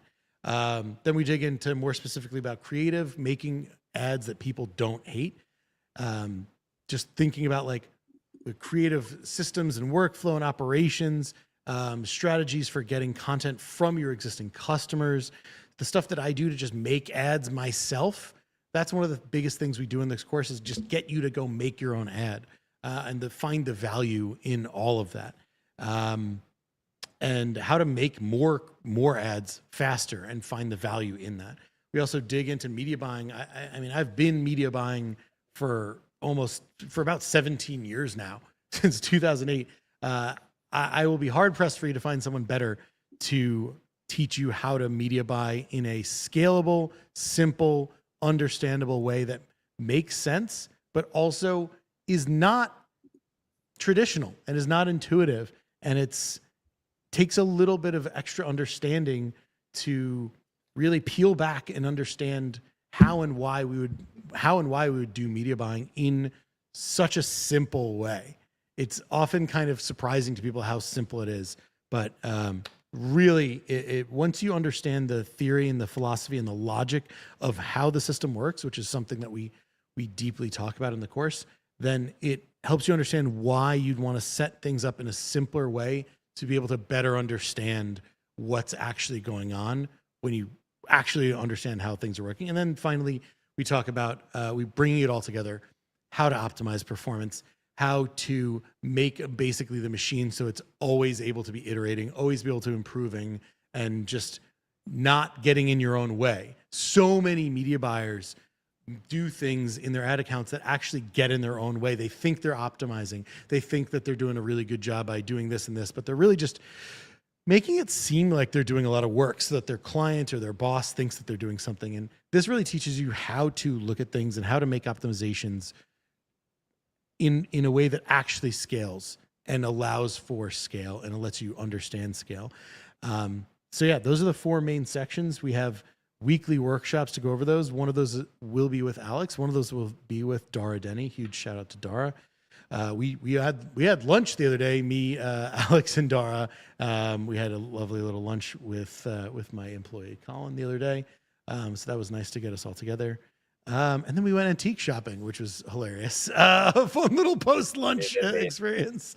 But yeah, seriously, go check this out. In addition to not only is this a great deal, you get a bunch of free stuff. You'll also get $500 off of Ad Crate's Ad Creative Ops here, the system that Ad Crate has built and uses and everyone's been begging for you to be able to give away. And it's so if you join the course, you'll get an additional $500 off of this set of amazing stuff that we've built to help agencies. Is it agencies or brands or everyone? So that's the thing. We've got options for both. If you're a brand, we've got a system tailored to you as a brand individually, so you're not managing across different clients. If you're an agency, we've also got a bunch of other things that we use internally at AdCreate. So you can find more details at adcreativeops.com. And there's a distinction on there, like what the brand plan and what the agency plan, or like what the brand package and agency package look like. So yeah, whoever you are, like this is built for scale and built to allow you to increase your creative operations and volume without running into logistical issues. That's awesome. And you guys, we offer a like a handheld, like the done for you kind of way to implement it. Is that right? Yeah. I mean, whether you go the done for you route or not, like there's a ton of training videos, like 15 hours of training in there on. There's training in there about how to set it up, and there's also training in there like on just ad creative in general and AI that we've compiled over the last couple of years. So we're gonna be there to help you set everything up, and there's also options as well for us to do live training with your team, or even build out a system for you custom to your needs based on what you're looking for. So you can find everything on adcreativeops.com, and like Barry said, if you sign up to the course before Sunday or by Sunday, then you get $500 off this as well. Sweet. Nice. And I will make an additional little offer right now. If anyone, the first 3 people who sign up for the course during this, while we are still on the air here, I will add a free 30-minute consulting call, live consulting call with you, just you alone. So that's for the first 3 people to buy the course today while we are still broadcasting here. You'll get a 30-minute consulting call with me. That is worth $600. Yeah, I mean, I was going to say, they ain't cheap. That is not cheap. And I'm usually pretty generous with my time here. I actually charge $550 on my site for that, $550 for 30 minutes. So I need to increase my hourly consulting rate on there anyway. But yeah, so the first 3 people who sign up during this will get that deal. All right, let's shift over. Let's dig into some questions here. Let's do a little Q&A. I know we had a lot of questions in here. I've bookmarked a couple. If you have any other questions, please get them in. We'll start trying to go through some from earlier. Give me one sec here. Someone had a question about the course. I'm going to do that first. Will your course be good for an agency that runs local lead gen ads only? I would fundamentally say yes. And I would be hard pressed to understand any person who is running ads on Facebook who wouldn't benefit from taking the course, both from a media buying perspective and from a creative perspective. Like either one or both. But there is no way that you wouldn't benefit from it.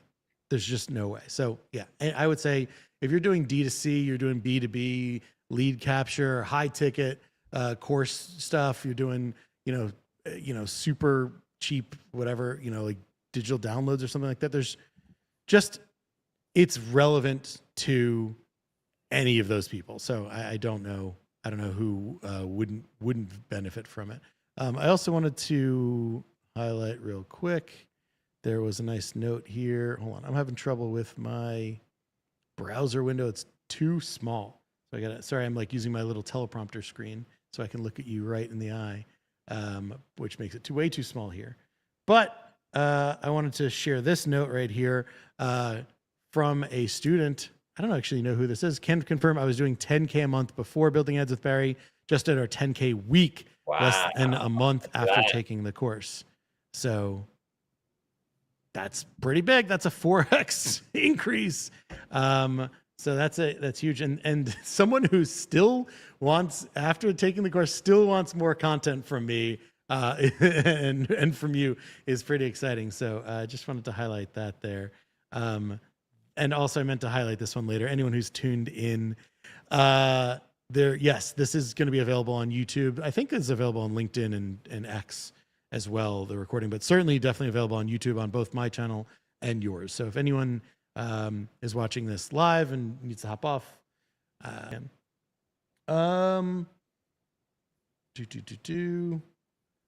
let's see. Yeah, that answer about local business was asked a couple times. Also, hi, James. Nice. Thanks for the comment, bud. James. And let's see. Alex, was there a question in here that you wanted to get into? Yeah, I think Daria asked a good question here. Daria. Hi, Daria. Daria. I'm sorry if I've butchered that. I'm awful with names. It could be Daria. I don't know. I would imagine Daria. Good to see you, Daria. Which tools or workflows help you scale output at ad create?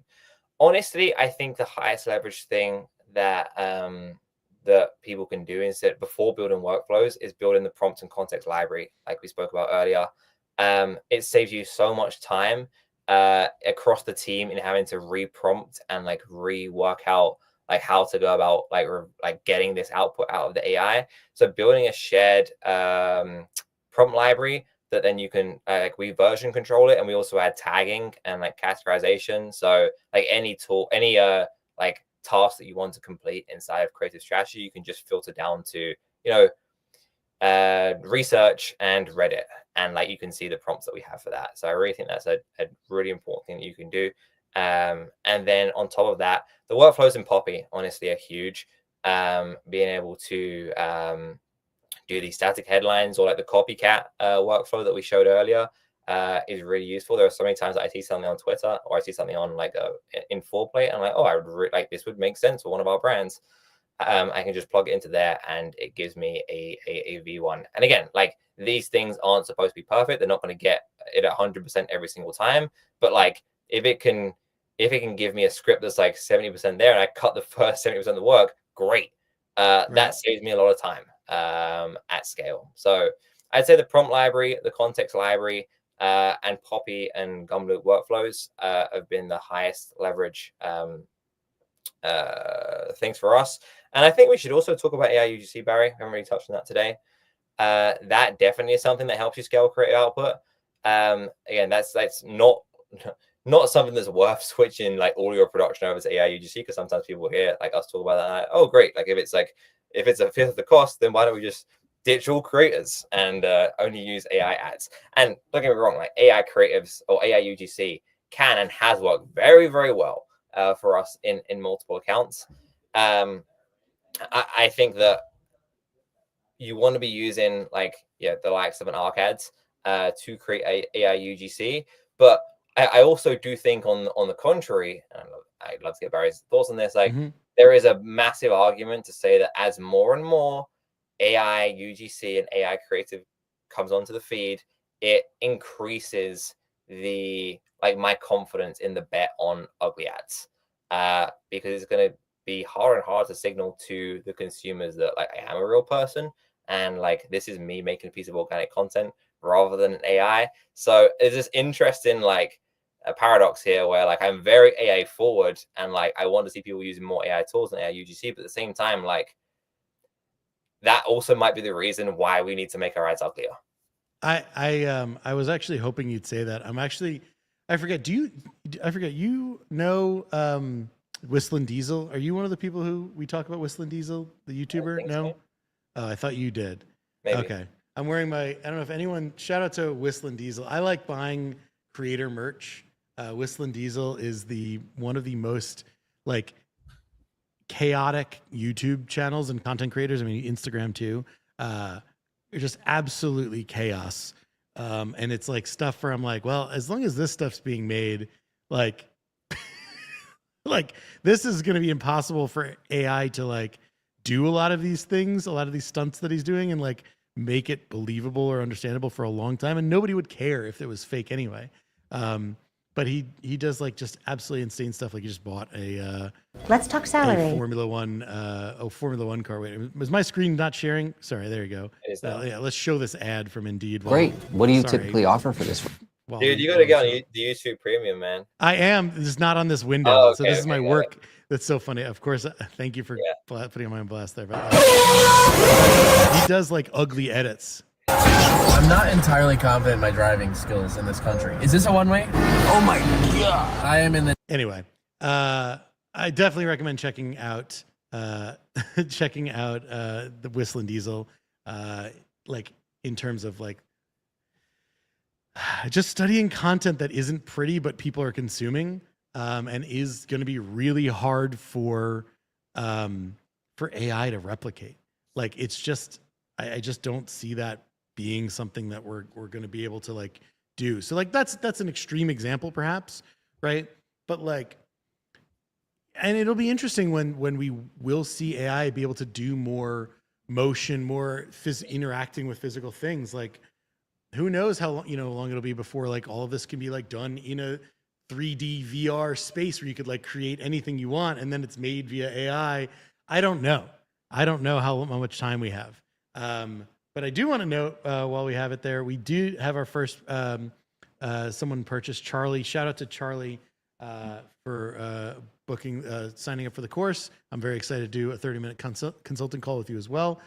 Thanks for signing up. That means there's only 2 more spots left. So if you want to get the course, you want a free 30-minute consulting call with me as well, and you want the $500 off of the Ad Creative Ops, 2 more slots. I don't know what you're waiting for. Go get them. Go get them real quick. Hurry up. They're going. So yeah. Go ahead. Just to touch on that point there, like I think it's possible that AI could get to the point where it recreates like true ugly ads. But even if it does, like we're nowhere near that right now. Like there's definitely value to using AI UGC today, but like it's nowhere near me being able to like we had an ad that I tweeted out last week for the Perfect Gene. There's like a guy coming in from work. He puts his phone on the table and he throws his backpack off and then he starts stretching the jeans and saying how good they are. Like AI is nowhere near that today. Right. It could get there. It could. But in the meantime, we have to think about what formats do we think are the most defensible that we don't think that AI will be able to recreate anytime soon. Yeah. This was a slide from the deck that I was partially sharing earlier. And here are just some ideas I think Bart, you might want to push my laptop back up to the screen. Here are just some ideas of different formats that I think are pretty defensible, at least in the short term to midterm. So ugly ads, of course, that we all spoke about. Just someone one-shotting and just talking authentically to the camera in a way that we've all seen Barry talk about hundreds of times. Behind the scenes content as well, I think is really interesting. We made this ad for a popcorn brand, and it was shot by someone in a warehouse, actually using the Meta Ray-Bans, and they were just commentating over packing someone's order. And again, like really feels like something that that you would see on the organic feed. And there we go. Barry is demonstrating beautifully the Meta Ray-Bans there, which by the way are an incredible purchase. I mean, I don't have them at the moment, but like when I tried them when I was in the States last time around, dude, I love them so much. Yeah, these are pretty amazing. Like tool, especially I mean just for a living, but also like for producing ads and stuff like that. And like just it's just another tool so you can like, shoot with your hands in the frame and like have something like whatever. And it just creates this whole other effect. It's not super polished. It's kind of, but it's still steady. There's just so much you can do with it. I definitely recommend anyone in the creative space, like go get them. And this is I'm not paid by Meta to say that, although I wish I was. And by the way, actually, funnily, because they're like $300 something. Yeah, something like that. You could, if you were going to buy the course, you could actually use the discount that Barry's giving you today. Use that money to go and buy some Meta Ray-Bans. That's a great way to look at it. Yeah, so you would have paid the same amount if you didn't come on this webinar. I should maybe the next time I'll do this, maybe I should give away. Yeah, you just say like it's full price, but I'll give you some Meta Ray-Bans if you check out. But anyway, organic UGC, and I don't just mean like UGC in like the traditional way where it's like, hey, I love this product. Like, have a look at this, even though it's kind of small. Have a look at this ad that we made for a bidet brand. Like, look at the caption styles and like look at the different camera angles that he's filmed at. Again, all we're trying to do here is think about what would someone on the organic feed create, and like how can we create an experience that feels like that. This feels like an ad that I would see on my organic feed. Conversations, whether this be like a low production, like someone panning between different people on their phone, or podcasts, like not just like, oh hey, I've heard about this product called this, like actual like authentic, like whoa, oh my goodness, like Barry, like these jeans are actually incredible. Like what did you do to these? Then I'm standing up and I'm showing the jeans and this kind of stuff, like actual genuine human reactions. AI is not there yet. It could get there, but then it's like, what about reactions and including the product? Like, we used to work with a snack brand, and it's like, what about me eating a snack and going, oh wow, that is the best piece of licorice I've ever tasted in my entire life. Like they can work well. And finally, authority figures. And like authority figures aren't things that like isn't something that AI can't recreate necessarily, but like what AI can't recreate is like the ability to like go and Google that doctor or like Google that food reviewer, and actually like you can know that that's actually a trusted professional rather than just a UGC creator or an AI UGC creator. And like as a dentist, I think that and like we've seen these work particularly well when you pair them with like third party funnels or like comparisons or listicles. So those are just a few ideas, at least from my side, of as to defensible formats in like with everything happening with AI. But I would just like TLDR, like really try and lean into what would we see on the organic feed, and like how can we create an experience with our ads that feels something like that. Because if you do that, then like you're gonna be in a good spot. Nice. I have another one here. That I wanted to. Oh yeah, I wanted to answer this real quick, just about is their course mainly towards ecom. It's framed a lot about ecom, but it's. I mean, like if you're an insurance agency and if you're running ads, this course is still for you. I literally am working on a project where I'm running ads for insurance and applying everything I know in terms of media buying and creative. So I don't know a world in which that doesn't apply to you. So if you're watching right now, still Harmony Capital, like now's a good time to do it, because I believe there's still one or two like free 30-minute consulting calls left, unless my reporting is lagging there. So take advantage of it now while you can. And a reminder that if you're still considering getting this, that the offer, the 20% off and the $500 off of the ad creative ops, that ends on this Sunday. So I really don't know what you're waiting for. Now is a great time to buy it before we finish up this webinar, which we are going to be finishing up shortly. So we had another couple questions here. Oh, someone else just bought one. There is only one left. So sorry, hurried up. We only have one more of those left. There was a question I wanted to get to here. There's actually a few people touched on this same topic about like AI images, which like problems with them. And I just want to share my perspective on it, which, because I've had issues with it. Like, so many people are sharing their stuff on like LinkedIn and Twitter, like, oh my God, look at this Athletic Greens ad I made. But it's like, also the product is imperfect, like the label is wrong and stuff like that. My experience with it's been like, I'll have it make it as the concept, and then I'll either go, take that into Canva and put the actual product in myself, or I'll tell it to make it without the product in it, and then I'll add in the product later. Or I'll just go remake it from scratch in Canva because it's kind of easy. I'm wondering, Alex, if you've had better success with having it make the actual images for you, or what you've seen and what's been your experience. Yeah, I mean, I spent a lot of time like writing up I mean, you've seen my prompts for image gen, Barry. It's super long. And like I tried to go super like in detail and write out and get Claude to actually write out a full graphic design brief for me to put into GPT. And like even then, sometimes it gets like a word wrong or like a logo wrong on the product label, which is the main issue right now. We still make most of our ads with the strategy that Barry used, like taking the MVP inside of image gen, or just like getting the graphic designer to make it completely still.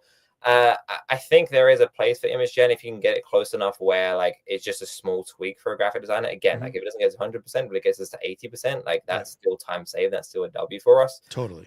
But huge dub. Huge dub. We are not using it for the majority of our ads right now. I think the best play is to do that and just wait. The image gen is the worst it's ever going to be today. It's going to get better, and it won't be long before it solves that issue. And also, like, there are going to be a ton of tools that come out of the next few weeks and months that are going to be like, allow you to drag and drop. I mean, Icon already does. We spoke about that earlier. But there'll be all these sorts of tools. I assume Creative OS will be building something, and everyone else will have something that you can drag and drop the outputs. But the main issue right now is the product labeling, and the answer is, at least from what I've seen, there is no way around that. Other than, I mean, one little tactical thing is that whenever I am generating a image in GPT, I actually have 3 or 4 tabs open, and I put the same prompt in 4 different tabs and generate them at the same time. It can handle like 3 or 4 at a time, and I just hope that one of them works. So that can help you out, but like it's still going to be a little inconsistent.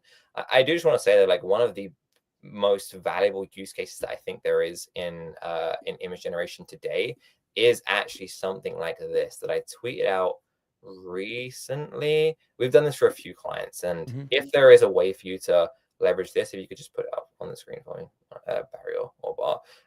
If there is a way for you to leverage something like this. Again, this is one of those tips you give away. I'm like, why would you tell anyone outside of our organization about this? I hate you. This has worked on a account. I tried, but I knew this one would do well. I hate it. Like if there's like not the point of just writing on, because I mean Barry spoke about like the idea of writing text on like post-it notes. Post-it notes is the best example of this. But just the concept of creating intentionally unrealistic visuals with ChatGPT image generation, and like this isn't something that you couldn't have done in Midjourney before, but just the fact that it's so easy now to get the product integrated into this just makes it like so much more powerful. And like we wrote messages on like bellies or on feet or on windows with condensation or like, and then you can ask ChatGPT. You can literally go to my Twitter right now, take a screenshot of this, give it to ChatGPT and say, what's the equivalent for my product? Come up with some crazy ideas. And I bet it would come up with some idea that in most cases, it will probably give you something to work with. Or just think about like what intentionally unrealistic visuals can I create? Because like people don't know how to use image gen right now. So like things like this, you don't really see on the feed. No advertisers are making ads like this because no creator is going to want to do this, frankly. So it does stand out. It gets your attention. And these ads like this are doing pretty well. Yes. And this is, again, an example where I could say, like, you could have half of this done by AI and half of this done by a real human, right? Like, or 90%, 10%, whatever it is. So yeah, I think that's a great example. Again, one that when you shared that outside of AdCreate, I was so annoyed. But look, I get it. We got to share this stuff so that people enjoy it. But yeah, I think any other last questions that we wanted to follow up on? I'm trying to double check if there were any other ones here that were there any other ones, Alex, that you wanted to answer before we hop off here? Someone asked about Adnova. I honestly, I've tried it a little bit. I mean, we more so use Motion for analytics as Barry used, and Adnova does a little bit more than that. But I'll have a proper, like I do have it on my to-do list to go through properly. What I will say is, again, going back to the conversation I had with Andrew Farris, he highly recommended it to me, and a couple of others have spoke well about Nova. So I can't give you a personal endorsement, but people that I trust have said good things about it. But when I properly go into the platform and try it out, I'll be able to give you a better opinion. Sweet. Love it. All right. Well, last chance here. There's only one more spot. As far as I can see, there's only one more spot available for if someone signs up and they get a free 30-minute consulting call with me, which is again worth $550. And someone literally on a consulting call this morning who's actually tuned in, someone who had a consulting call this morning said that after the call, he's like, "Oh, see you in an hour." I was like, "Wait, what?" And because he was going to join the webinar. So yeah, he literally, I actually put it on my website. I loved what he said so much. I updated my website immediately because he said that I'm better than a therapist. That is literally his words. So if you, and by the way, just to extrapolate on that for a second here, like this is almost all of us are in a hard spot in these jobs, like either business owners or media buyers or, agency owners, anyone in this space. Like we don't have a lot of people to talk to about a lot of this stuff and the challenges we face. So I find that my consulting often winds up being like kind of like a therapy session so that people can just like actually have someone to talk about who knows what they're going through in terms of like media buying problems, creative problems, agency problems, brand internal problems, conflicts between teams. So there's so many things I can help you with, or I can just literally help you dive into your ad account, simplify things, help you find winners, or just literally we can spend 30 minutes just jamming on ads. That's sometimes one of the most valuable things I can do for someone. So if you want that free 30-minute session, there's literally one left available if you're going to buy the course. It's the biggest no-brainer I think I've ever done. So you get 20% off the regular price. So that brings it down to $15.92. If you're going to get the ad creative ops as well, you save another $500. You're getting a $550 worth of time consulting call with me if you're the next person, the last person to book that before we hang up here. But again, just to reiterate to anyone who's joined or anyone who's considering it, please go just read through the site. Go read what people said from the first run through the testimonials there. These are like real legitimate testimonials from real students who had really good experiences learning about Facebook ads and immediately improving their Facebook ad performance. So yeah, I'm going to just double check there are any other comments or questions here. Good question here about pre-recorded material. There is a whole batch of content that is available. It's not the main course, but there's some like pre-course material that'll help you get into the mindset, help you get into an understanding of like what it is that we're going to be doing that will be available before the live calls. And then each week you get the pre-recorded like portion of that session. So before the live, you'll have several days before the live call to learn, to study and view and learn that concept for that week. And then we'll have the workshop for that week to go through some stuff and also do a little Q&A about everything in that. And then there's also the community as well. Like we have a community where you can ask questions, as you'll see in a lot of people's responses. Like you'll be able to ask me questions in there. I'll be actually answering questions. I'll be helping guide you through and making sure that everything makes sense and works for you. So yeah, as I like to say, I don't know what you're waiting for. If you haven't signed up yet, I really don't know. It seems like you might just not want to scale your ads even more. I really don't know why you wouldn't. But yeah, I guess we can leave it at that. Alex, it's been a pleasure. Thank you so much. Anything last words that you have that you want to share before we hop off here? No, guys, just remember that like, everything that we spoke about as it pertains to AI, like is reliant on you understanding the fundamentals first. That's way more important, like psychology, storytelling, and copywriting. And I made a tweet like a few weeks ago that I think will remain true. The only people that I've seen make good ads with AI are people who make good ads without AI. So that's a great point. Yeah, and I think that's my case for Barry's course. It really, I mean, it covers a lot of AI stuff, but like it's just everything that you would want to know about performance creative and media buying. So yeah, go and get the course, and once you bought that, then go and buy some Meta Ray-Bans and shoot some cool ads. Definitely do that. And this, in terms of this, let's finish your question. Curious if my new Advantage Plus changes? No, nothing. Nothing's changed. I feel like if anything, my course is more valid than ever. And I've also heard of official documentation. This question. Like I've actually heard of Meta actually suggesting like the best practice of using the philosophy that I teach of like setting up ASC and setting up another separate campaign to target new people, like, because, oh, wait a second. Oh, I just saw that someone just signed up. Hey, awesome. Jeremy, you got it. The last slot. I believe that's the last one. Thank you very much, Jeremy. I'm excited to see you in a consulting call. I'm very excited to see you in the course. I'm very sure you are the third and final one there. I'm just waiting to see the my automation pull up on my end, but I'm very sure that you got it. But yeah, like again, the Advantage Plus stuff like works really well, and then also really needs some other fuel alongside of it from my experience. So but I think that's it. Thank you all so much for tuning in. Again, check out buildingadswithbarry.com. I don't know what you're waiting for. It's absolutely filled with nuggets in there, and all it takes is one nugget for this course to pay for itself. It's as simple as that. Thank you again, Alex. Thank you to Bart for producing this. Thank you everyone for tuning in. And I have 2 more webinars next week. One with Dara Denny and one with Sarah Levenger. So come back. I'm excited to see you then. And thanks a bunch, y'all. Have a good one. Thanks, Alex. See ya.